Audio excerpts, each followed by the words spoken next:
안녕하십니까? 잘 지내셨어요? 오늘 말씀 제목은 자기를 낮추는 사람이 큰 자입니다.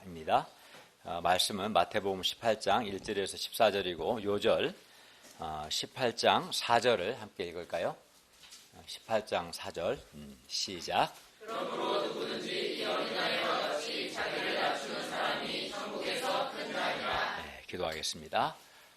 은혜로우신 하나님 아버지, 저희가 오늘도 성부, 성자, 성령 삼위 하나님께 예배드릴 수 있는 은혜와 특권을 주셔서 감사합니다.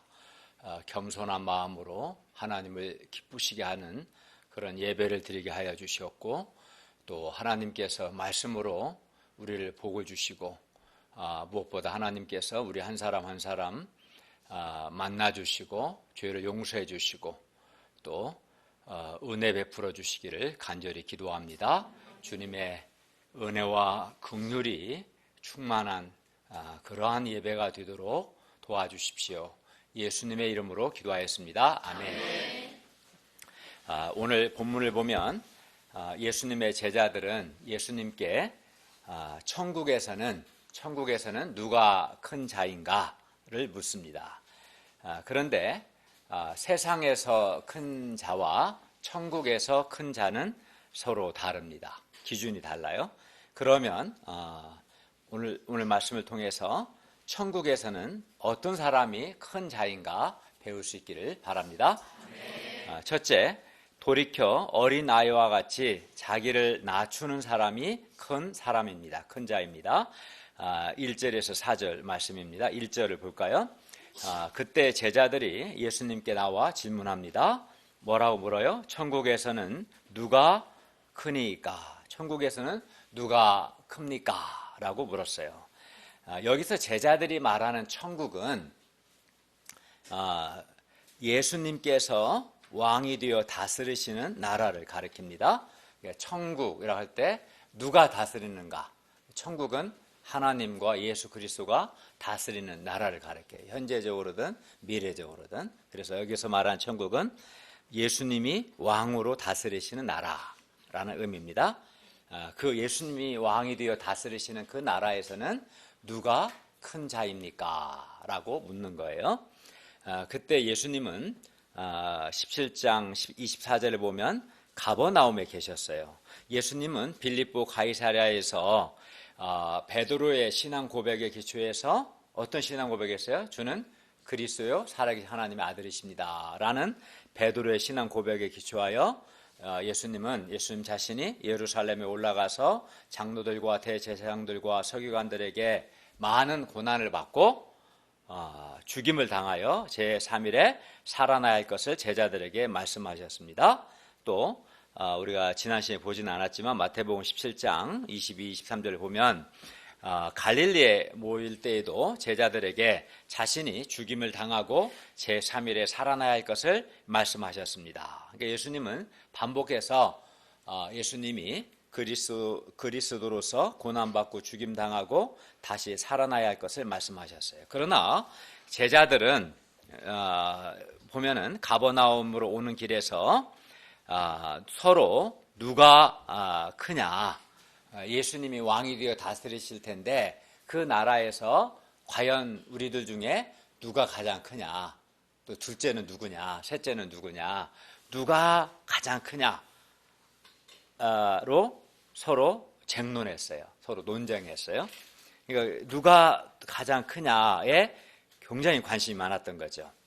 이는 제자들이 하나님의 아들이신 예수님께서 예루살렘에 올라가시면 예수님이 왕이 되어서 다스리실 거라고 생각했고, 그리고 그렇게 되면 자신들도 예수님께서 다스리시는 그 나라에서 이제 백성들을 예수님과 함께 통치하는 다스리게 될 것이라는 그러한 기대가 있었기 때문입니다. 제자들은 예수님께서 왕이 되어 다스리시는 나라에서 자신들 중 누가 가장 큰가, 누가 가장 큰 지위를 차지하게 될 것인가를 알고 싶었던 겁니다. 그러면 가장 큰 사람이 이제 누가 가장 크냐. 그래서 그러면 가장 큰 자가 이제 사람들로부터 가장 크게 인정받고 대접받고 또 높임받고 섬김받겠죠. 이제 그걸 알고 싶었던 거죠. 왜 크냐가 중요하냐면 큰 자가 가장 높임과 인정과 대접을 받기 때문에 그렇죠. 베드로, 요한, 야고보 이 세 명의 수제자들은 예수님께서 우리가 17장에서 배운 것처럼 자기들 셋만 따로 데리시고 높은 산에 올라가 변형되신 것을 보여주셨기 때문에 자기들은 12명 중에서도 따로 구별된 사람들이고 큰 자라고 아마 생각했을지 모릅니다. 그렇다고 해서 또 자기들끼리 세 제자들이 안심할 수는 없었어요. 이는 다른 제자들보다는 우월적인 위치에 있긴 했지만 그들 안에서 또 경쟁해야 했기 때문입니다. 한순간 잘못하면 우리가 보는 것처럼 얼마든지 낙마할 수 있어요. 잘못 걸리면 낙마가 가능하니까 늘 긴장을 해야죠. 네. 아마 베드로는 수제자인 자기가 당연히 총리가 될 것이라고 생각했을지 모릅니다. 그러나 요한과 야고보는 그렇지 않다. 예수님으로부터 베드로는 사람의 일을 생각한다. 사탄이라 책망을 받았기 때문에 이미 큰 흠결이 있어서 큰 자가 될 수 없다고 생각했을 겁니다. 물론 다른 9 제자들도 끝까지 가봐야 한다. 언제 누가 어떤 이유로 낙마가 될지 모르기 때문에 그 큰 자가 되고자 하는 그런 소원을 포기하지 않고 가지고 있었고, 어쨌든 이 제자들은 예수님께서 예루살렘에 올라가시면 왕이 되어 다스리실 것이고 그 나라에서 누가 가장 큰 자인가 궁금했어요. 너무나 궁금해서 드러내고 묻습니다. 이런 건 묻는 게 아닌 거예요, 사실은. 예수님 이게 참 눈치가 하나도 없죠. 별로 좋은 근데 예수님은 어쨌든 제자들은 천국에서 누가 큽니까? 물었을 때 이제 대답하시죠. 그러면 이들은 왜 천국에서는 누가 큰가에 관심이 많았을까요? 이미 본 것처럼 제자들이 큰 자가 되고 싶은 것은 큰 자가 되면 사람들로부터 그만한 영광과 존경과 인정과 섬김과 대접을 특혜를 받게 되기 때문입니다. 제자들은 이러한 이유들 때문에 큰 자가 되고 싶었어요. 큰 자가 되어서 가장 많은 인정과 영광과 특권을 누리고 대접을 받고 섬김을 받고 그런 마음이 있었던 거죠. 그러면 이들이 생각하는 큰 자는 어떤 자일까요? 옛날이나 지금이나 세상에는 누가 큰가, 큰 자에 대한 기준이 있는데 예를 들어 그러니까 그 서열이 다 있는 거예요. 우리나라 서열이 국가 의전 서열이 있어요. 의전 서열이 행정고시 합격하면 청와대 의전 비서관으로 가면 매일 하는 게 그거예요. 서열을 따지는 거예요. 누가 오면 좌석은 대통령 기준으로 누가 옆에 앉고 그 옆에 누가 앉고 그냥 앉는 게 아니라 딱 서열이 있고 서열이 굉장히 중요해요. 그게. 근데 그래서 이제 세상에는 옛날이나 지금이나 누가 큰가, 누가 큰 자인가에 대한 기준이 있는데 대체로 보면 어때요? 사회적인 지위가 높은 사람이 이제 큰 자죠. 세상에서는. 또는 경제적인 지위, 돈을 많이 가진 사람, 아니면 큰 업적을 이룬 사람, 또는 권력을 가진 사람, 대체로 소위 말해서 세상에서 성공한 사람들, 어떤 분야에서든 사회 어떤 분야에서든 크게 성공한 사람들을 큰 자로 여기는 경향이 있습니다. 그리고 사람들은 이러한 큰 자들을 부러워하고 또 자기도 이런 큰 자가 되기 위해서 노력합니다. 예수님의 제자들도 그러했습니다. 제자들도 사람들로부터 섬김받고 높임받고 인정받는 그런 큰 자가 되고 싶었습니다. 그리고 그들이 생각하는 큰 자는 세상 지위나 권세가 높고 또 세상에서 성공한 그런 사람이었습니다. 이러한 제자들에게, 이렇게 생각하는 제자들에게 예수님은 천국에서는 예수님이 왕이 되어 다스리시는 그 나라에서는 어떤 사람이 진짜 큰 자인가를 가르쳐 주십니다. 그러면 천국, 즉 예수님이 왕이 되어 다스리시는 그 나라, 또는 예수님이 다스리시는 공동체, 예수님이 다스리시는 교회에서는 어떤 사람이 과연 큰 자일까요? 2절과 3절은 그걸 말씀합니다. 예수님께서 한 어린아이를 불러서 그들 가운데 세우시고 말씀합니다.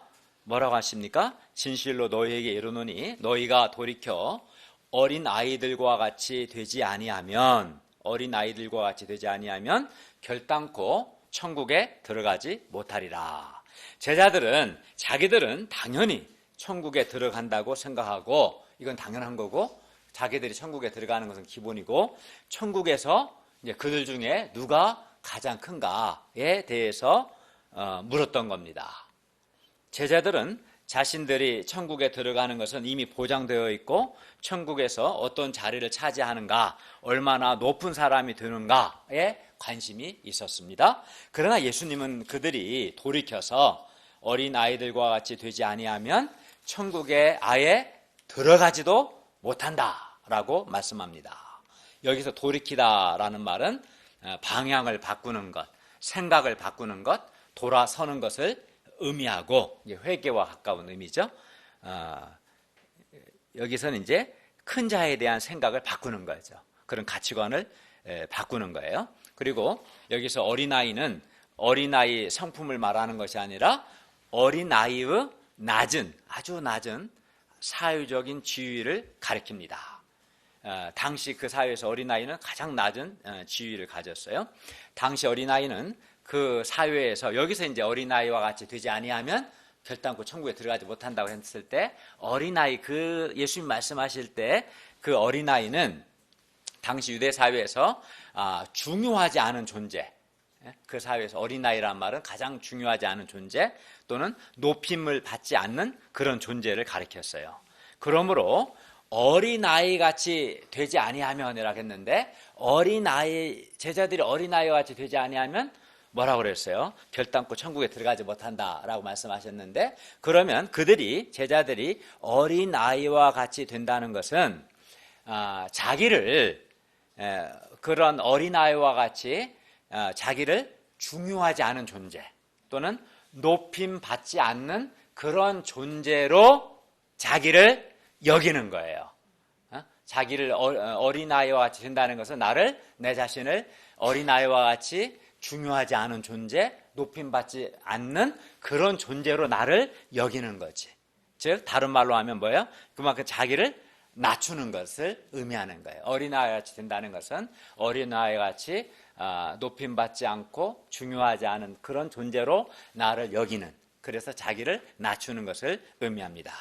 제자들이 돌이켜, 즉 예를 들어 큰 자에 대한 세상적인 가치관과 기준이 있겠죠. 아까 말한 성공한 사람들이든 권력이 높은 사람이든 사회적 지위가 높은 사람이든 그런 사람을 큰 자로 여기는데, 이러한 큰 자에 대한 세상적 가치관이나 기준에서 돌이켜서, 즉 그걸 버리고 그걸 떠나는, 그리고 나서 어린아이들과 같이 되지 아니하면 결단코 천국에 들어가지 못합니다. 그러니까 큰 자에 대한 세상적인 기준과 가치관을 계속 고집하면 천국에 들어가지 못한다라고 말씀하는 거예요. 곧 천국 백성이 되지 못합니다. 왕 대신 천국 백성이 된다는 것은 왕 대신 예수님의 다스림, 예수님의 통치를 받는 것을 의미하는데, 예수님의 통치를 받지 못한다는 의미입니다. 그래서 그 마음에 천국이 임하지 않습니다. 제자들이 돌이켜서 어린 아이들과 같이 되지 아니하면, 즉 자기를 중요하지 않은 존재, 높임받지 않은 존재로 자기를 여기지 아니하면 예수님의 통치를 받는 기쁨과 행복과 은혜가 그들 마음에 없습니다. 돌이켜 어린 아이들과 같이 되지 아니하면 결단코 천국에 들어가지 못한다는 예수님의 말씀은 세상적인 가치관과는 정반대였기 때문에 아마 충격이 되었을 겁니다. 그런데 우리 역시 제자들과 같이 세상에서 높은 사회적인 지위를 가진 사람이나, 또는 좋은 인간적인 조건을 소유한 사람, 또는 성공한 사람들을 큰 자로 생각하기 쉽습니다. 그래서 과장보다는 사장이 큰 자다라고 생각하지 않습니까? 그렇게 생각하기 쉽죠. 또는 학사보다는 석사보다는 박사가 큰 자고, 그러면 이사라가 정관장 목사보다 큰 자죠. 석사 학위 받았어요? 아, 받았구나. 난 수료만 했다고 인수하면 들었는데 동등하네요. 저는 우리 관영 목자 국제교류대학원 수료만 하고 논문 석사 학위를 못 받은 줄 알았는데 받았네요. 내가 잘못 알고 있었어요. 네. 동등한가요? 석사 부부예요.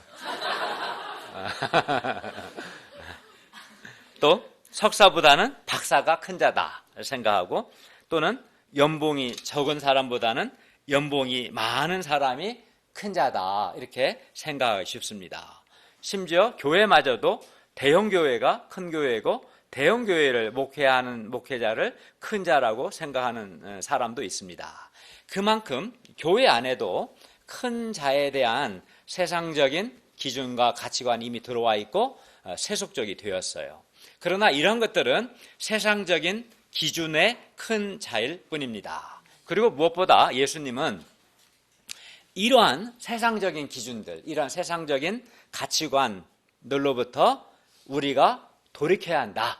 이런 세상적인 기준과 가치관을 버려야 한다라고 말씀합니다. 그리고 우리가 돌이키지 아니하면 우리는 결코 천국에서 큰 자는커녕 결코 천국 백성이 될 수 없다. 네 마음에 예수님의 다스림, 통치가 결단코 임하지 않을 것이다 라고 말씀합니다. 4절을 다 함께 읽겠습니다. 4절 시작. 누구든지 이 어린아이와 같이 자기를 낮추는 사람이 천국에서 큰 자니라. 어린아이와 같이 이제 3절에서는 어린아이와 같이 되지 아니하면 이라고 말씀하시고, 4절에서는 어린아이와 같이 된다는 것이 무슨 말인가를 좀 더 풀어서 자세하게 말씀하는 거예요. 어린아이가 된다는 것은 어린아이와 같이 자기를 낮추는 거죠. 그리고 이렇게 누구든지 이 어린아이와 같이 자기를 낮추는 사람이 천국에서 큰 자다라고 말씀합니다. 어린아이와 같이 자기를 낮추는 사람이 천국에서는 큰 자, 정말 위대한 사람입니다. 예수님 당시 유대 사회에서는 여자와 어린아이들은 숫자를 셀 때 포함하지 않았어요. 당연히 오늘날로 말하면 참정권도 아예 없는 거죠. 그래서 예수님께서 우리가 아는 것처럼 오병이어로 5,000명을 먹이셨을 때도 그 5,000명이라고 했을 때 5,000명의 여자와 어린아이들은 포함되지 않았어요. 그만큼 어린아이들은 당시 유대 사회에서 가장 무시받고 가장 낮은 사람들이었습니다. 당시 유대 사회에서 어린아이는 아무런 중요성도 갖지 못한 존재로서 어른들에게 복종해야 할 뿐 그 어떤 높임의 대상도 되지 못했습니다. 그래서 어린아이들과 같이 된다는 것은 자기를 낮춰서 자기를 중요하지 않은 존재로, 또 자기를 낮은 존재로 여기는 것을 의미합니다. 한마디로 자기를 낮추는 겁니다. 자기를 중요한 사람, 높임받는 큰 사람으로 여기는 게 아니라 어린아이와 같이 자기를 낮은 존재로 여기는 것, 자기를 낮추는 것을 의미합니다. 그리고 이렇게 자기를 어린아이와 같이 낮출 때 다른 사람을 영접할 수 있고, 다른 사람을 존중할 수 있고, 다른 사람을 세우고 또 높일 수 있습니다. 우리가 요즘 대한항공 문제 심각하잖아요. 그 오너 가족이 깡패 같잖아요. 그러니까 자기가 회장이고 회장 와이프고 큰 자라고 여기니까 직원들을 높이는 게 아니라 막 낮추고 언어적인 폭력을 행사하고 물리적인 폭력을 행사하잖아요. 그러니까 자기를 아주 내가 큰 자고 니들은 내 월급 받는 종들이야 이렇게 여기고 낮추니까 함부로 대하잖아요. 근데 이제 그 직원들은 지위가 높은 사람을 어때요? 영접하고 섬길 수밖에 없잖아요. 그것처럼 자기를 낮추면 다른 사람을 영접하고 존중하는데, 자기를 높이게 되면 다른 사람을 무시하기 쉽죠. 예수님 자신이 성자 하나님이시지만 자기를 한없이 낮추셔서 사람이 되셨고, 또 사람들 중에서도 더욱 낮은 자가 되셨습니다.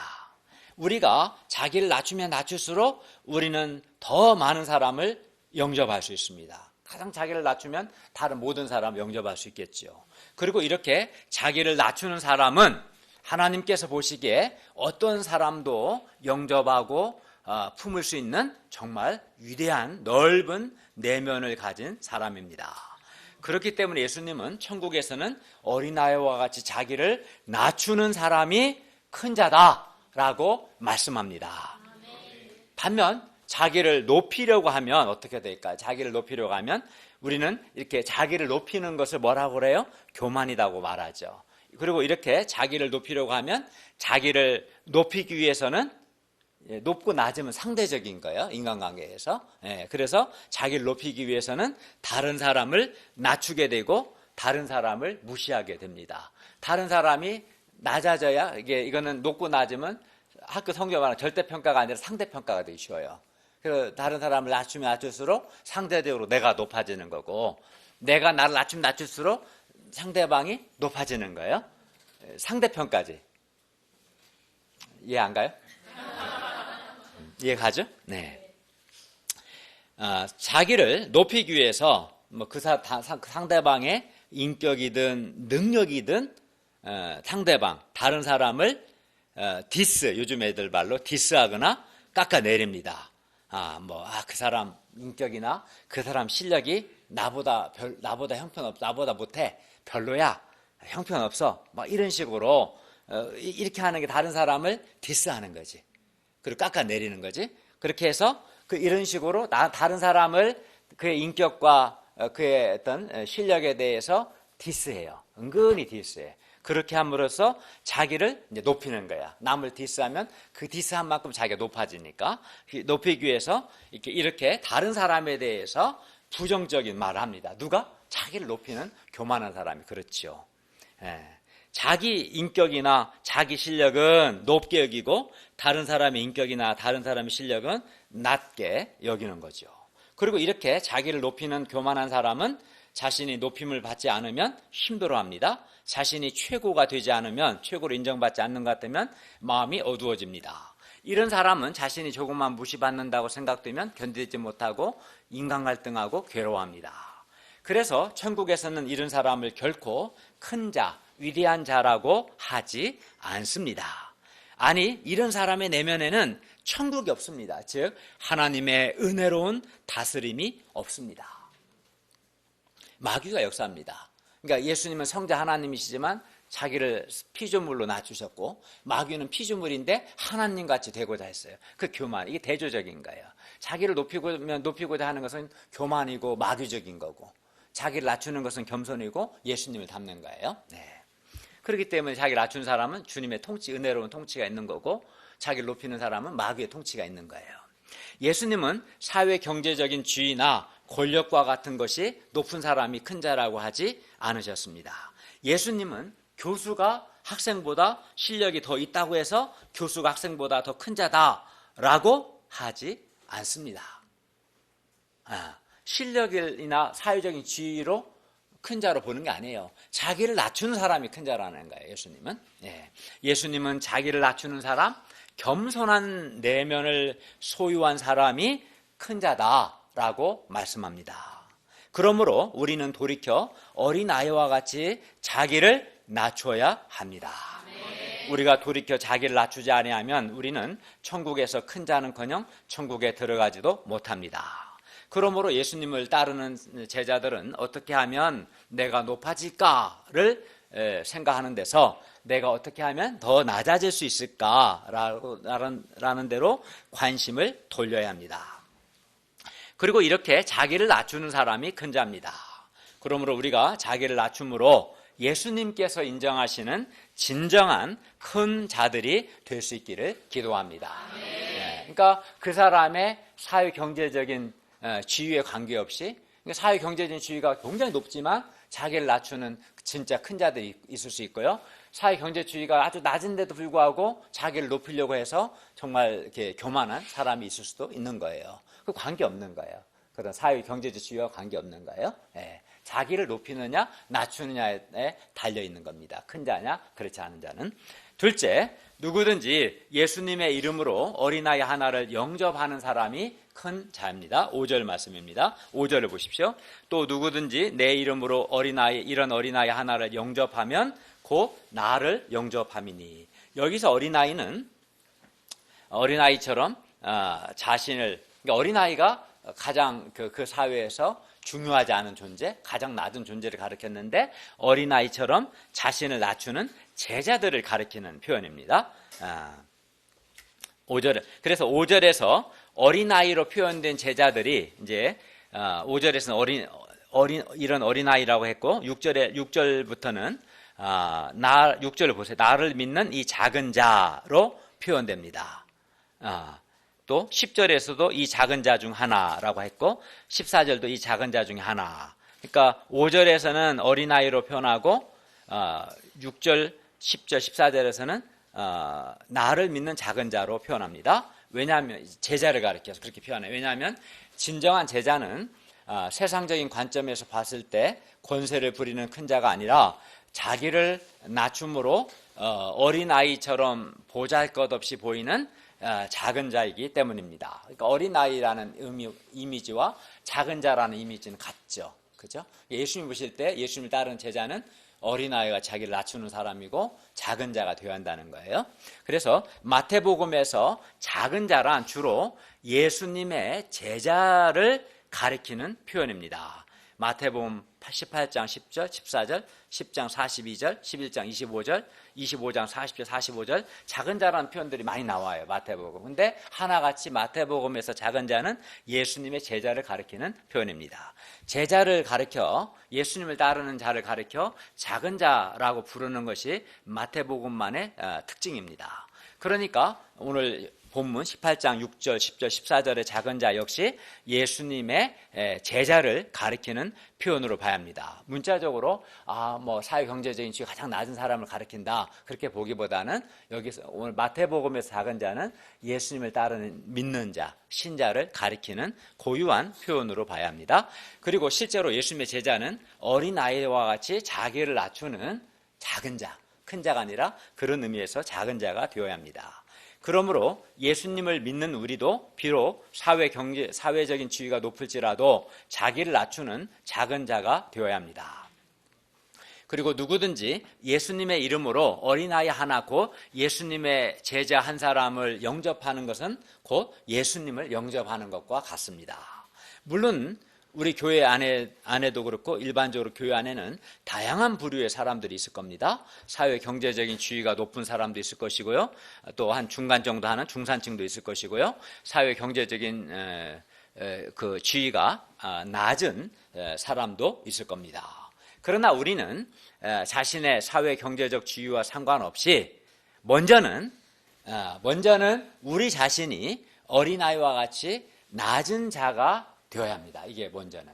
다음으로는 어떻게 합니까? 또 어린아이 하나, 예수 믿는 신자 한 사람을 영접할 수 있어야 돼요. 내가 어린아이 작은 자가 되는 게 먼저죠. 그렇죠? 그리고 그래야 교회 안에 있는 어린아이와 같은 사람, 작은 자 한 사람, 예수 믿는 신자 한 사람을 정말 영접할 수 있겠죠. 그런 사람이 되어야 합니다. 예수님의 이름으로 어린아이 하나를 영접하는 사람이 큰 자입니다. 그러니까 어린아이 같이 자기를 낮추고 예수님의 이름으로 어린아이 하나를 영접하는 사람이 큰 자입니다. 그러면 예수님의 이름으로 여기 보면 영접하는 5절에 내 이름이라고 그랬어요. 예수님의 이름으로 어린아이 하나를 영접한다는 것은 무슨 뜻일까요? 내 이름으로 이건 이제 내 이름, 예수님 이름이 아니라 내 이름으로 영접한다는 것은 내 생각, 내 마음, 내 감정, 내 이름이니까 내가 생각하는 기준이 있어요. 사람마다 내 기준으로 영접하는 것을 의미하여, 반면 예수님의 이름으로 영접한다는 것은 기준이 예수님이 기준이 돼서 예수님의 생각, 예수님의 마음, 예수님의 긍휼로 다른 사람을 영접하는 것을 의미합니다. 그러니까 상대방이 내가 좋아하는 스타일이나 성격이 아니어도 상대방이 나로서는 정말 부담스러운 사람일지라도 예수님의 마음으로 예수님의 긍휼로 영접하는 것, 이것이 예수님의 이름으로 영접하는 것입니다. 그래서 예수님이 5절에서 특별히 내 이름으로 영접하면이라고 말씀하는 거예요. 이 단서를 붙이지 않으면 이제 제자들이 자기 이름으로 다른 사람을 영접하려고 할 것이고, 자기 이름으로 영접하면 나와 스타일이 다르고 내 기준에 맞지 않으면 영접 안 하고 배척하려고 하지 않겠어요? 그럴 위험성이 있음을 아시고 예수님이 처음부터 내 이름, 예수님의 이름으로 영접하면이라고 말씀한 겁니다. 우리가 어떤 사람을 자기 이름으로 영접하는 것은 쉽지 않습니다.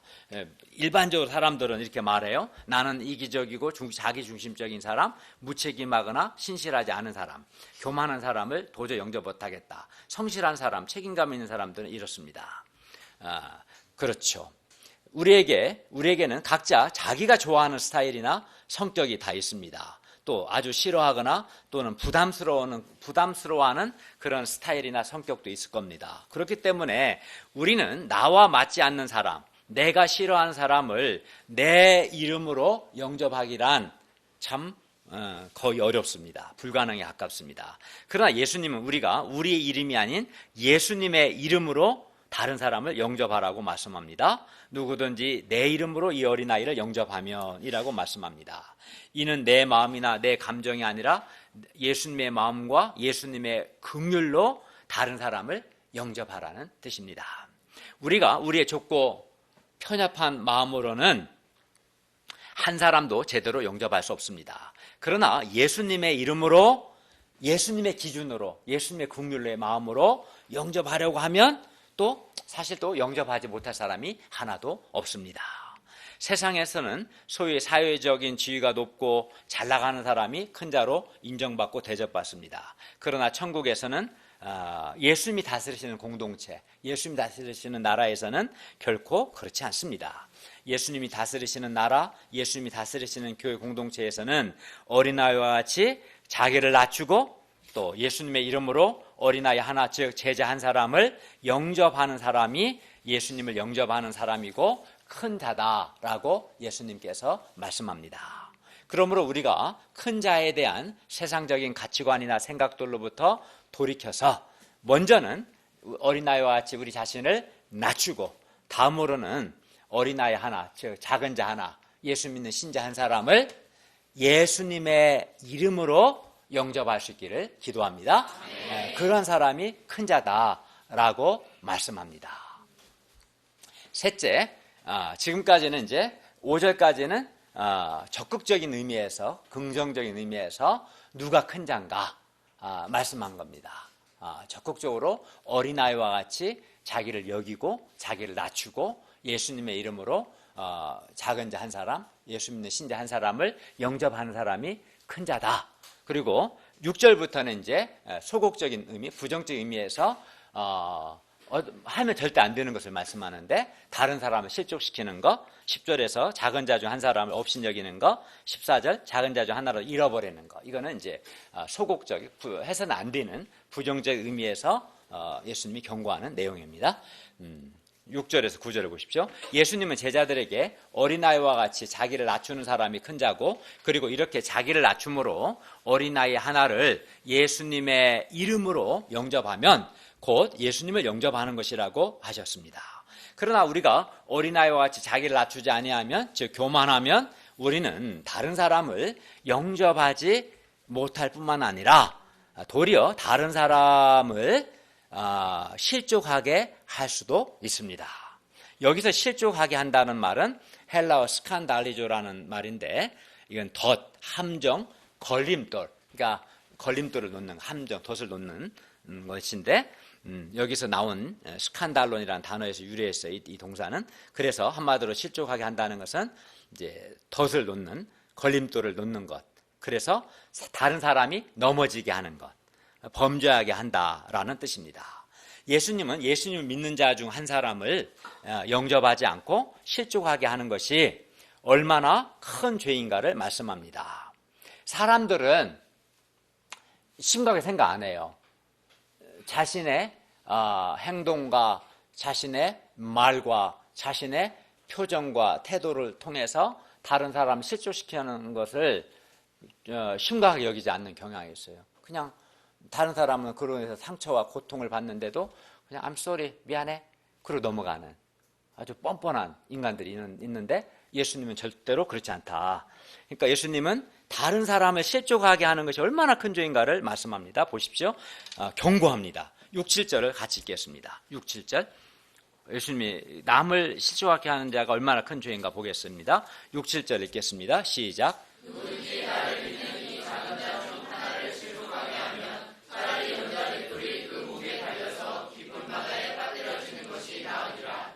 실족하게 하는 일들이 있음으로 말미암아 세상에 화가 있도다. 실족하게 하는 일이 없을 수는 없으나 실족하게 하는 그 사람에게는 화가 있도다. 연자맷돌 보셨어요? 연자맷돌은 여인이 곡식을 빻기 위해서 손으로 돌리는 그런 집에 있는 작은 맷돌이 아니라 소나 나귀가 마당같이 넓은 데서 돌리는 아주 큰 맷돌을 가리켜요. 그 작은 맷돌이 아니라 이게 큰 맷돌. 무겁겠죠? 돌로 됐으니까 아주 큰 맷돌입니다. 이러한 큰 맷돌이 목에 달려서 물에 빠지겠죠. 그것도 예수님 뭐라면 굉장히 깊은 바다라고 그랬어요. 깊은 바다에 빠지면 결코 빠져나올 수 없습니다. 아무리 박태환도 못합니다. 아무리 수영을 잘해도 연자 맷돌 자체를 감당을 못해요. 너무 큰 맷돌이기 때문에 확 들어가 버려요. 그리고 깊은 바다에 빠지니까 나올 수가 없어요. 이 말은 연자 맷돌을 목에 달려서 깊은 바다에 빠지면 신속하고 확실하게 죽는다라는 의미입니다. 예수님은 신앙 공동체에서 걸림돌을 놓음으로써 예수님을 믿는 신자 한 사람을 넘어지게 하면, 즉 그 사람으로 말미암아 범죄하게 하거나 또는 그에게 아픔과 상처를 주어서 그로 낙심하게 하면 연자맷돌이 그 목에 달려서 깊은 바다에 빠뜨려지는 것이 낫다. 그만큼 예수님을 믿는 작은 자, 여기는 신자겠죠. 신자 한 사람을 실족하게 하는 것은 크고 무서운 죄다라고 말씀하는 겁니다. 그러므로 우리는 다른 사람을 실족하게 하는 죄를 아주 이건 크고 무서운 죄로 알고 다른 사람을 실족하게 하는 죄를 짓지 않도록 매우 깨어서 노력해야 하는 거예요. 그건 가벼운 게 아니야. 다른 사람을 실족하게 하는 죄는 연자맷돌을 목에 메고 깊은 바다에 들어가는 것이 더 나을 만큼 굉장히 무섭고 큰 죄로 여기십니다. 그리고 예수님은 또 7절에서도 실족하게 하는 그 사람에게는 화가 있을 것이다, 저주가 있을 것이다 라고 말씀합니다.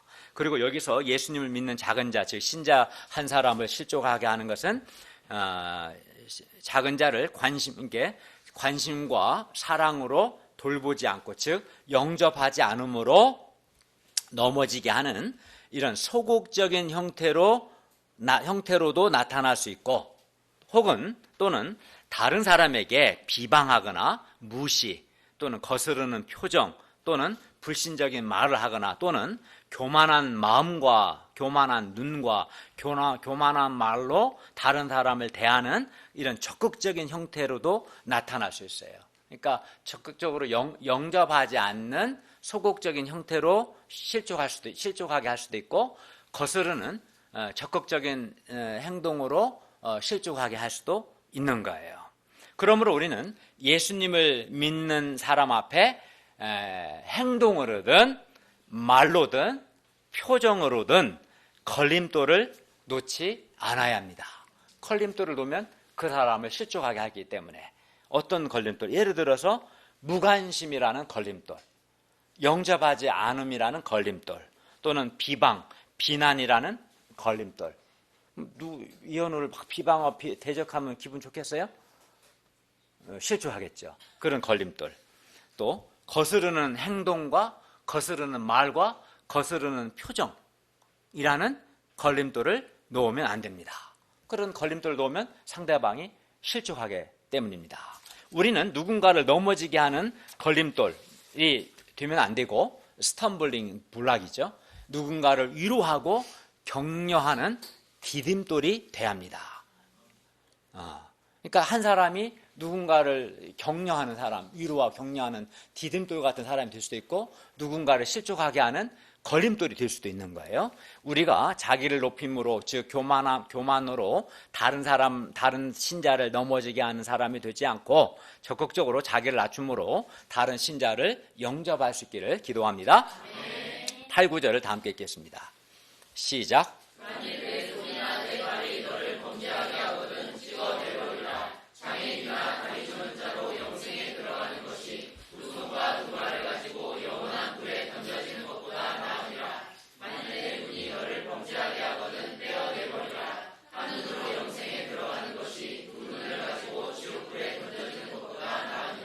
예수님의 말씀은 문자적으로 손이나 발을 찍어내버리거나 눈을 빼어내버리라는 것이 아니라, 그러면 이제 우리가 살아날 수가 없으니까 우리로 범죄하게 하는 것을 아주 신속하고 단호하고 철저하게 제거해 버리라는 뜻입니다. 우리로 범죄하게 하는 것은 어떤 행동이나 어떤 습관이나 아니면 어떤 인간관계든 그것이 무엇이든 그것을 단호하게 끊고 중단해야 한다라는 의미로 말씀합니다. 눈을 뽑아버리는 그런 각오를 가지고 실족하게 하는 것을 없애버리고 끊어버리라, 단절하라, 그런 의미로 말씀합니다. 왜냐하면 그렇지 아니하면 자기 자신과 다른 사람을 실족하게 해서 영원한 불, 지옥불에 던져지기 때문입니다. 근데 자기 자신과 다른 사람을 실족하게 하는 것은 영원한 지옥불에 던져질 만큼 무서운 죄라는 거예요. 예수님은 그만큼 우리로 범죄하게 하는 것들에 대해서 경고하십니다. 예를 들어 우리 눈은 우리로 안목의 정욕에 넘어지게 할 수 있습니다. 또는 우리 눈이 다른 사람을 무시하거나 거스르는 눈으로 다른 사람을 바라보면 다른 사람의 마음에 상처를 주므로 그 사람을 넘어지게 할 수 있습니다. 그러므로 문자적으로 눈을 빼어내는 것은 아니지만 그만한 각오로 범죄하지 않도록 주의해야 한다는 겁니다. 그런데 우리가 예수님께서 말씀하신 것처럼 돌이켜 어린아이와 같이 자기를 낮추지 아니하면 우리는 자기를 높이게 될 겁니다. 그리고 그리하면 교만하고 무시하는 눈으로 다른 사람을 바라보게 되고, 또는 교만하고 거스르는 눈으로 믿음의 형제를 바라보므로 그를 넘어지게 할 것입니다. 그러므로 우리는 적극적으로 자기를 낮춰야 합니다. 그래야 우리가 예수님을 믿는 자 중에 하나를 실족시키는 큰 죄를 짓지 않게 됩니다. 그리고 우리가 범죄하게 하는 것들에 대해서 단호하고 철저한 자세를 취할 때 우리 자신을 구원할 뿐만 아니라 우리 공동체를 구원합니다. 그러니까 적극적으로는 어린아이같이 자기를 낮추는 투쟁을 해야 겸손하게 되고, 그래야 다른 사람을 영접하고 다른 사람을 실족시키지 않게 돼요. 그리고 소극적으로는 다른 사람이나 자기 자신을 넘어지게 하는, 실족하게 하는 것들을 단호하게 끊어버리라는 거죠. 마지막 넷째, 작은 자 중에 하나로도 잃는 것은 하나님의 뜻이 아닙니다. 10절 14절 말씀입니다. 10절을 보십시오. 예수님은 삼가 이 작은 자 중에 하나도 업신여기지 말라 하십니다. 이는 그들의 천사들이 하늘에서 하늘에 계신 하나님 아버지의 얼굴을 항상 배웠기 때문입니다. 그리고 그들의 천사들이 하늘에서 하늘에 계신 하나님 아버지의 얼굴을 항상 비웃는다는 것은 그만큼 하나님께서 작은 자들에게 예수 믿는 신자 한 사람 한 사람에게 관심을 갖고 그들을 귀하게 여기신다는 의미입니다. 작은 중에 하나라도, 즉 예수 믿는 신자 중 한 사람이라도 하나님께서 이렇게 소중하게 여기시는데, 하나님께 소중하게 계신데 우리가 어떻게 그를 업신여길 수 있겠습니까? 그렇게 하면 안 된다는 거죠. 예수님은 하나님께서 작은 자 한 사람, 즉 예수 믿는 신자 한 사람을 얼마나 귀하게 여기시는가를 설명하기 위해 비유를 드십니다. 12, 13절을 보십시오. 예수님께서 묻습니다. 너희 생각에는 어떠하냐? 만일 어떤 사람이 양 100마리가 있는데 그 중에 하나가 길을 잃었으면 그 99마리를 산에 두고 가서 길 잃은 양을 찾지 않겠느냐? 당연히 그렇게 할 겁니다. 여기서 주인은 잃은 양 하나를 100분의 1이라고 생각하고 작게 여기거나 무시하거나 포기하지 않습니다. 주인에게는 99마리나 잃은 양 한 마리나 동일하게 소중합니다. 주인에게 잃은 양 한 마리는 100분의 1이 아니라 99마리와 동일하게 중요하고 귀합니다. 그리고 이것은 예수 믿는 신자를 향한 하나님 아버지의 마음입니다. 그러니까 하나님 아버지는 믿는 자 한 사람 한 사람을 남과 비교하지 않고 굉장히 소중하고 귀하게 여기십니다. 14절을 다 함께 읽겠습니다. 시작.